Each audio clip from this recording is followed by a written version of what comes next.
Hello, my name is Sabrina Vaz-holder, and I'm a marketing director for an agency that both my husband, Quinnell Holder, and I own called Medium Creative Agency.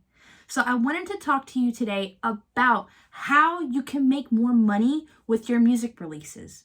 As you know, a lot of digital streaming platforms, or DSPs for short, don't really give you a lot when it comes to streams.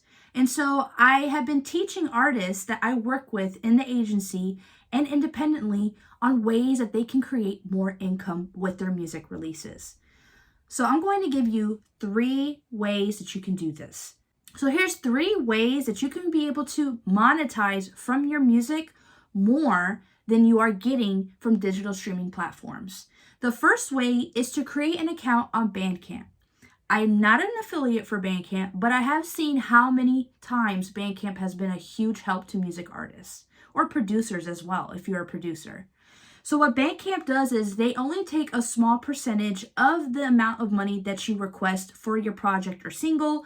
You can also tell the person who is getting ready to buy your music directly on your Bandcamp how much that they're willing to give you. So you can either decide on the price or you let them decide on the price.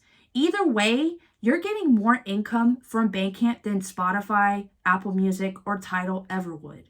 So this is a great way to be able to start creating a firm foundation of monetization for your music. The second way that you can create more money with your music release is having merchandise available to them. You might as well start creating music with titles or specific types of images and visualizers that will go well on merch. This can be on hats, shirts, accessories, whatever, posters, vinyl, cassette tapes, like whatever you can think of that when you're creating your music. It's the same thing with TikTok, right? You have artists now that create music specifically to fit onto TikTok or onto Reels. Think like that too when it comes to your merchandise, because at the end of the day, people are going to want to support you, okay? People are going to want to buy anything or subscribe to anything that you have going on. So when you have new music out and you have merchandise that pairs well with that single, it's going to be a great way for you to create that extra source of income.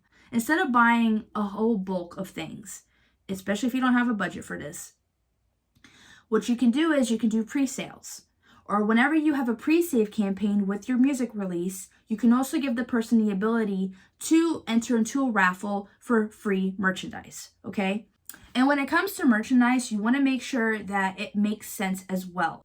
Don't give them too many choices, because a confused mind is automatically going to just dismiss the whole thing in general. So when you're creating merch specifically for your single or your project release, you want to make sure that you only have 1 or 2 items that go well with it. Don't have a handful of items. Don't go crazy. Just 1 or 2 items. And this is great, especially when you're first starting out. Then once you start creating a steady income from merchandise or even from music sales on Bandcamp from the first tip that I gave you, then you can go ahead and start creating new things for merchandise ideas. The third thing that I would have you consider when it comes to creating more money for your music releases is music sync licensing. So you can either go through a big agency that does this, or you can go through a micro sync licensing website online. It all depends on how big your catalog is. If you have a really big catalog and you pretty much set a firm foundation for your music career, then I would consider going to a bigger agency. Now, if you have less than 10 songs, or if you're around like 10 to 15, 20 songs, then I would consider doing a microsync licensing company. And those you can look up. There's BeatStars, Epidemic Sound, there's Music Gateway, MusicBed, Soundstripe, MusicVine. There's a whole bunch out there that you could research and see what fits best with your specific goals. So those are my 3 tips for you on ways to be able to create more money for your music releases. Any question that you have, please ask me in the comments. And if you really found this video to be helpful for you, I would love for you to go ahead and subscribe to me for more music marketing tips. Until next time.